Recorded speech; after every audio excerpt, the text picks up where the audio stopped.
श्री शिवलोती महाराज की जय।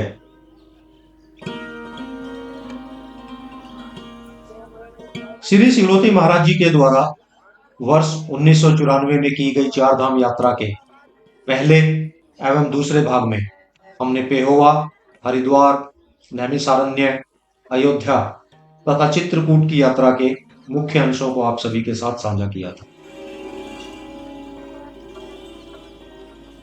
इस यात्रा के तीसरे भाग में आज हम आपको महाराज जी के द्वारा की गई प्रयागराज तथा काशी विश्वनाथ जी की यात्रा के मुख्य अंशों को दिखा रहे हैं।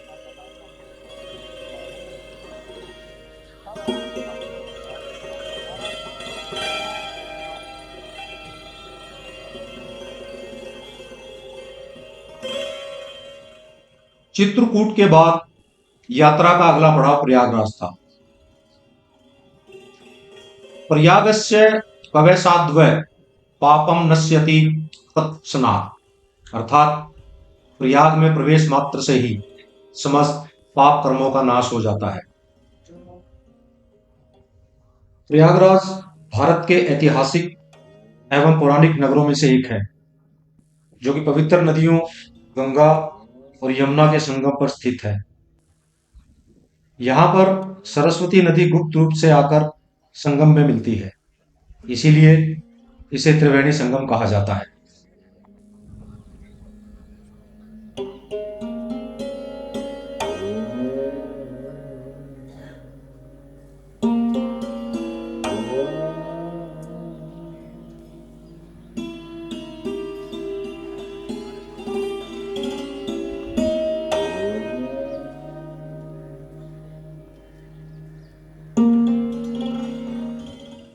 जैसा कि आप सभी जानते ही हैं कि प्रयागराज में 12 वर्षों में एक बार कुंभ तथा 6 वर्षों में अर्ध कुंभ मेले का आयोजन होता है, जहां देश विदेश से आकर करोड़ों श्रद्धालु इस पावन त्रिवेणी संगम में स्नान करते हैं।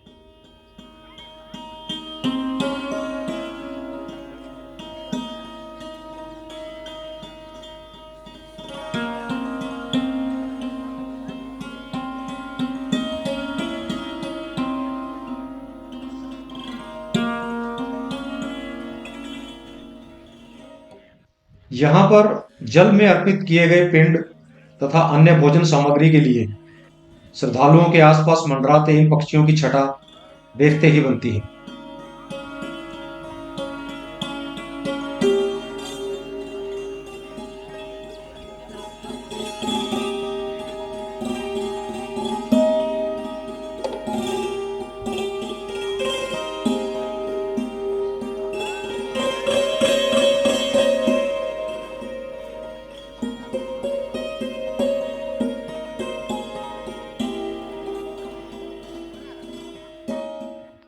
जनवरी का महीना तथा अत्यधिक ठंड होने के बावजूद भी श्रद्धालु भक्तों को घाट पर स्नान करते हुए अक्सर देखा जा सकता है।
तीर्थ स्थान के पंडों को भी समय पर अपने निर्धारित स्थान पर बैठकर अपने नित्य कर्मकांड एवं पूजा अर्चना करते देखा जा सकता है।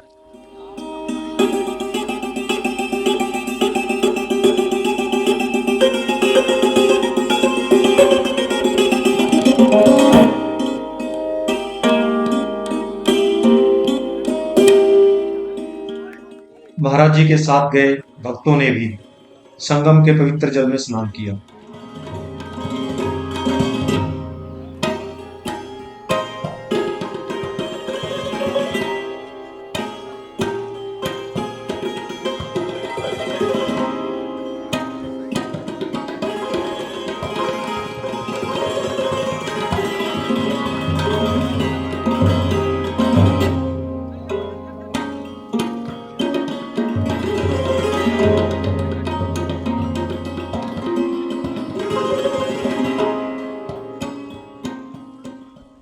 स्नान के पश्चात घर ले जाने के लिए संगम से पवित्र जल को एक पात्र में एकत्रित करते हुए वीरेंद्र शर्मा जी।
यहाँ पर आसपास मंडराते पक्षी श्रद्धालुओं के द्वारा फेंके गए अन्न के दानों को जल में गिरने से पहले ही हवा में लपक लेते हैं।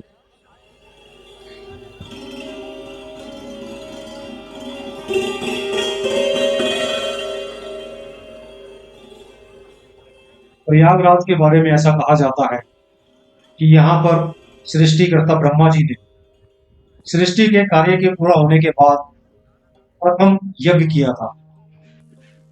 और ऐसी भी मान्यता है कि इस पावन नगरी के अधिष्ठाता भगवान स्वयं श्री विष्णु जी हैं और वह यहाँ पर वेणी माधव के रूप में विराजमान।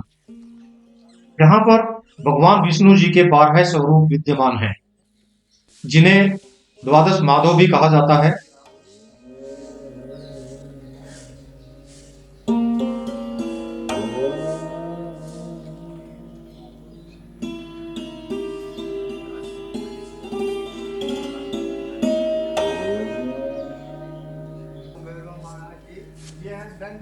त्रिवेणी संगम के समीप ही स्थित इस स्थान को पातालपुरी के नाम से जाना जाता है। इस मंदिर के समीप ही अक्षयवट मंदिर बना हुआ है। पुराणों में वर्णन आता है कि प्रलय में जब समस्त पृथ्वी जल में डूब जाती है, उस समय भी वट का एक वृक्ष बच जाता है। प्रयाग में त्रिवेणी के तट पर यह वट वृक्ष आज भी अवस्थित है। इस यात्रा के दौरान महाराज जी ने भी प्रयागराज में स्थित इस वट वृक्ष के दर्शन किए थे।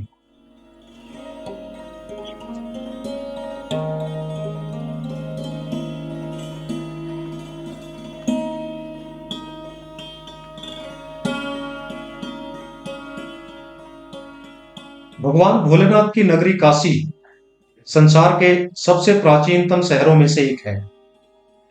कहा जाता है कि भगवान भोलेनाथ यहाँ पर सदैव निवास करते हैं। इसे बनारस और वाराणसी के नाम से भी जाना जाता है। काशी के 2 छोरों से निकलती नदियां क्रमशः वरुणा और अस्सी आकर गंगा नदी में मिलती हैं। इन दोनों नदियों वरुणा और अस्सी के बीच में बसा होने के कारण भी इसका नाम वाराणसी पड़ा।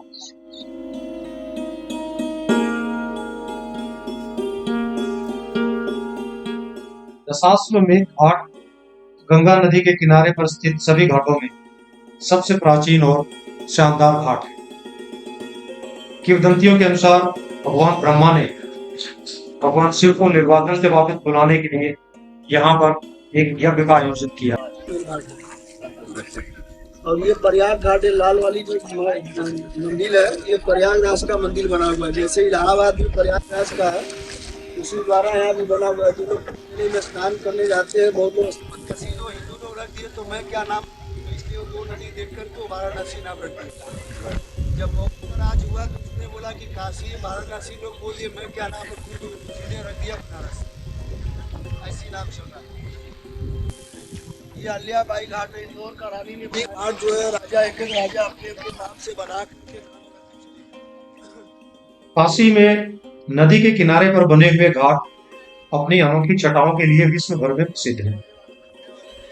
महाराज जी ने भी यात्रा में साथ गए सभी भक्तों के साथ नाव में बैठकर इन घाटों का अवलोकन किया था। कहीं पर आपको देखेंगे पश्चिम पूरा कभी और दक्षिण, लेकिन पूरा लोग जमाना ऐसा हो गया कि सीधे आदमी उल्टा हो गया। बाबू जी सुने हैं और एक ही करम नासा हम देखे, दूसरा तो देखे नहीं है। हाँ, एक ही है चंदौली में करम नासा पड़ता है, वहाँ विनोद बाबा का मंदिर है। हाँ? ये तो गंगा जी में मिक्स है, करम नासा और हम सर। नाव चलाने वाला केवट भी प्रतिदिन श्रद्धालु पर्यटकों को घाटों के दर्शन कराते कराते नाव चलाने के साथ साथ काशी के बारे में भी विस्तृत जानकारी रखता था। इसीलिए घाटों के दर्शन करते समय एक निपुण गाइड की तरह उसने यहाँ के बारे में विस्तार से बताया।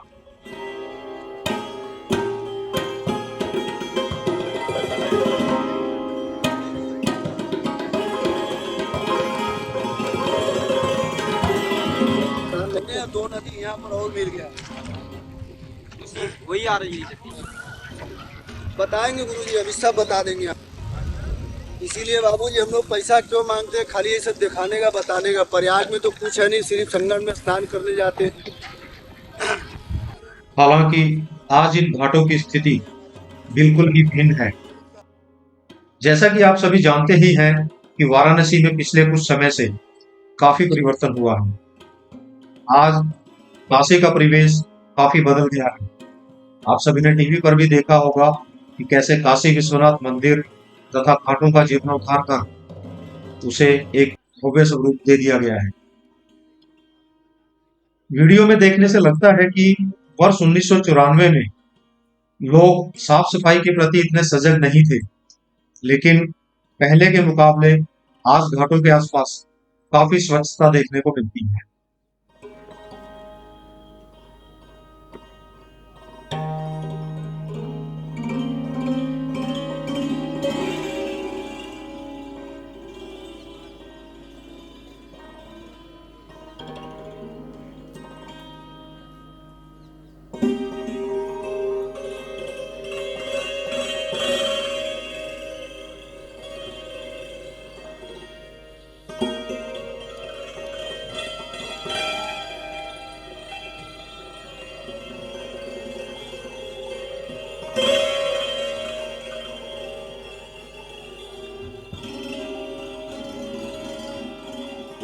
कश्मीर की डल लेक की तरह यहाँ काशी में भी हाउस बोटों को देखा जा सकता है।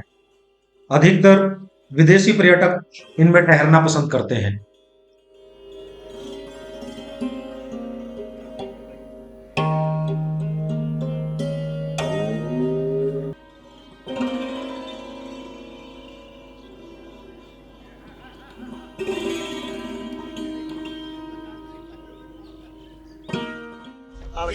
ये केदार घाट है, गौरी केदारनाथ बद्रीनाथ का मंदिर है। ये जैसे अमरनाथ में मंदिर है, वहाँ बर्फ का, यहाँ पर पत्थर का, यहाँ पर दोनों स्वयंभू जो है प्रगट अपने आप स्वयं पर यहाँ पर स्थापित है। कोई बैठाया नहीं है, कोई स्थापित नहीं किया। धर्म सम्राट स्वामी करपात्री जी महाराज भारत के एक संत, स्वतंत्रता संग्राम सेनानी एवं राजनेता थे। वाराणसी के केदार घाट पर वह स्वेच्छा से पंचतत्व में विलीन हो गए थे और उन्हीं के निर्देशानुसार उनके नश्वर शरीर को केदार घाट में जल समाधि दी गई थी। वो इलेक्ट्रिक वाला है। इसी के भीतर में वो राजा हरिश्चंद्र तारामती रोहिदास का मूर्ति बना हुआ है, पत्थर की मूर्तियाँ। तो एक बिल्डिंग का महत्व होता है, जिसे लोग एक बिल्डिंग दान करते हैं, उसी तरह बाँस छुड़वाने का महत्व होता है, क्योंकि पंछी लोग बैठ करके पानी पीते, इनको बाँस कोई उठाता नहीं है। ये सभी जगह से आपको देखने में समझ में आएगा, हमारी नाव इस तरफ जाएगी तो बाँस उस तरफ जाएगा, हमारी नाव उस तरफ जाएगी तो बाँस इस तरफ जाएगा, लेकिन वहाँ से देखेंगे तो एक ही जगह वो खड़ा है। दान करते हैं लोग, जिसका इच्छा हो गया तो अपना दान कर देते हैं, छोड़ देते। इसमें कम से कम 200-250 रुपया खर्चा होता है।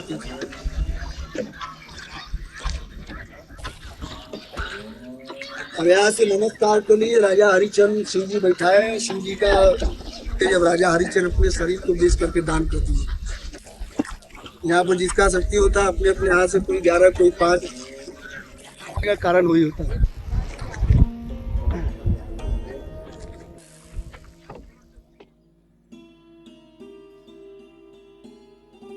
यहाँ पर बने घाट तथा मंदिरों की यह छटा प्राचीन समय से ही लाखों करोड़ों श्रद्धालुओं के मन में ऐसे ही बनी हुई है। एक बार इन मनमोहक घाटों के दर्शन करने के बाद बार बार यहाँ पर आने की इच्छा होती है।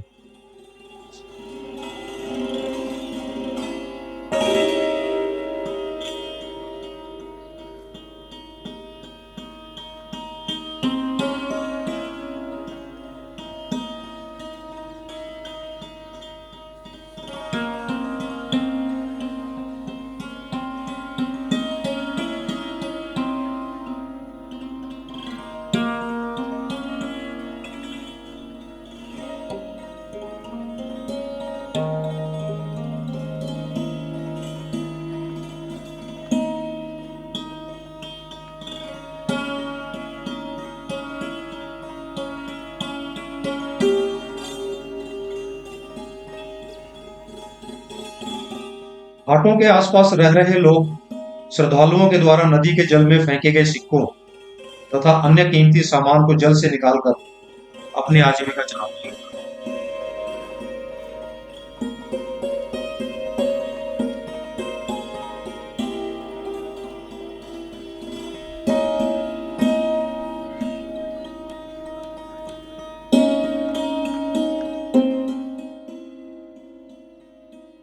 काशी में मृतकों के अंतिम संस्कार के लिए 2 घाट काफी प्रसिद्ध हैं।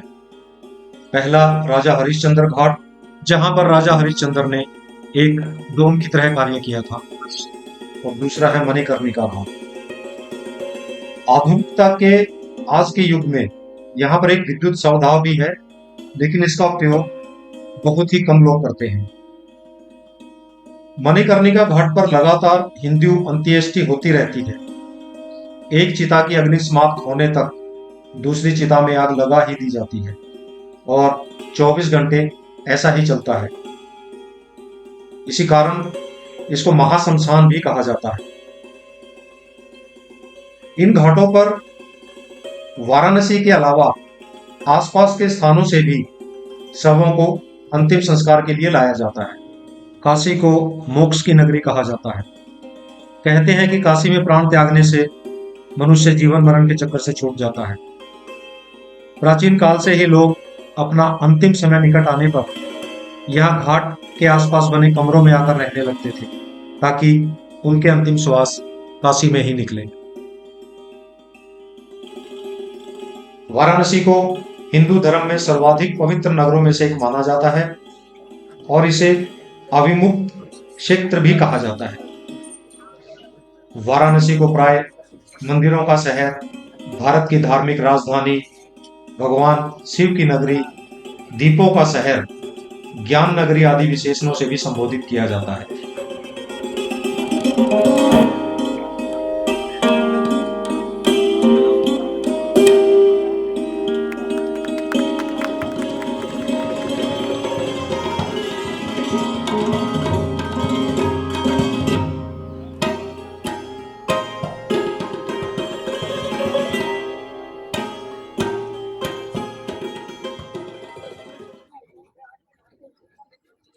तुलसी मानस मंदिर काशी के आधुनिक मंदिरों में से एक बहुत ही मनोरम मंदिर है। इस मंदिर के भीतर संपूर्ण रामचरितमानस को चित्रों के रूप में दीवारों पर बहुत ही सुंदर ढंग से उकेरा गया है। साथ ही संपूर्ण श्री रामचरितमानस को भी दीवारों पर लिखा गया है। यहाँ पर स्थापित यंत्र चलित मूर्तियां आने वाले श्रद्धालुओं को सहज ही अपनी ओर आकर्षित करती हैं।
यात्रा का अगला पड़ाव गया और बोध गया था, लेकिन उस यात्रा से पहले हम महाराज जी की एक और पुरानी स्मृति को आपके साथ साझा करना चाहते हैं। चार धाम की इस यात्रा से पहले भी महाराज जी ने वर्ष 1994 के जनवरी माह में काशी की यात्रा की थी। उस यात्रा के मुख्य अंशों को भी आप सभी के दर्शनों के लिए इसी भाग में सम्मिलित किया गया है।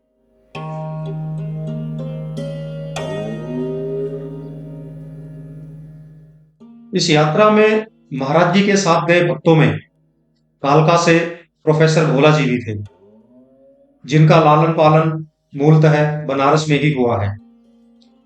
बनारस में पले बड़े होने के कारण भोला जी यहाँ की संस्कृति से भली भांति परिचित थे, इसलिए उनके साथ यात्रा करने का एक अलग ही अनुभव था।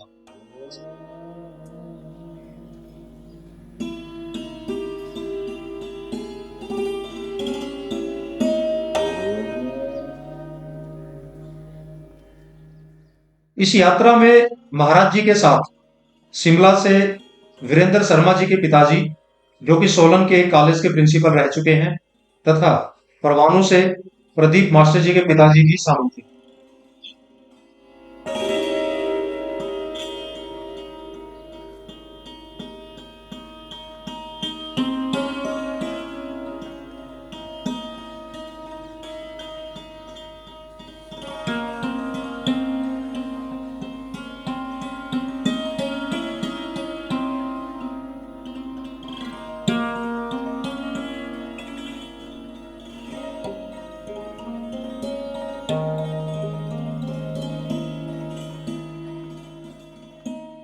महाराज जी तथा साथ में सभी भक्तों ने भी त्रिवेणी संगम के पवित्र जल में स्नान किया था,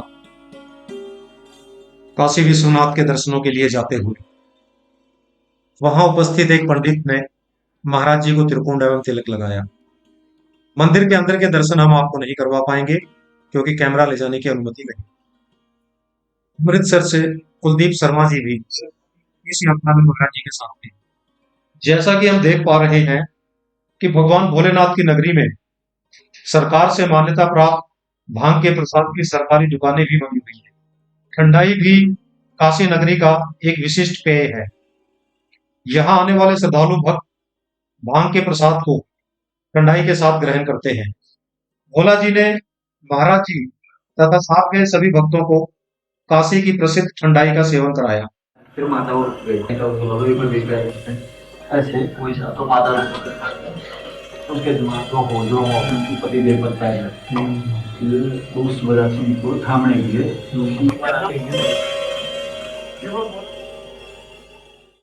ठंडाई के सेवन के साथ साथ सभी भक्तों ने महाराज जी के अमृत रूपी प्रवचन का भी आनंद उठाया।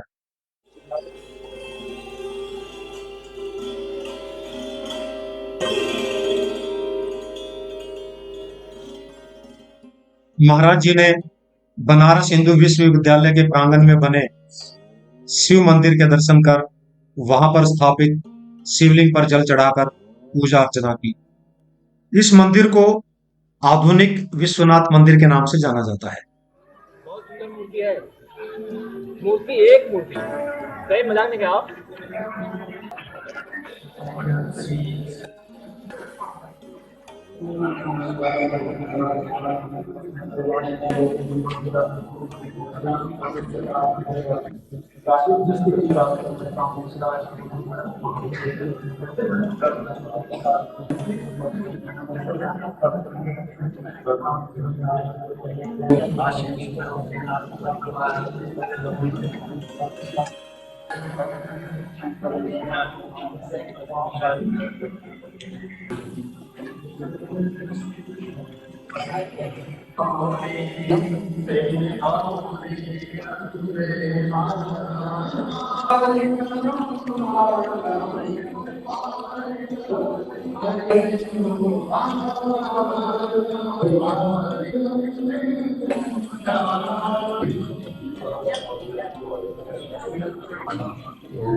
काशी विश्वनाथ के मंदिर के दर्शनों के साथ ही इस यात्रा को यहीं विराम देते हैं। यात्रा के अगले भाग में हम आपको गया तथा बोध गया जी के दर्शन करवाएंगे। श्री श्री शिवलोती महाराज सबका कल्याण करें। इसी मंगल कामना के साथ जय भोलेनाथ, हर हर महादेव।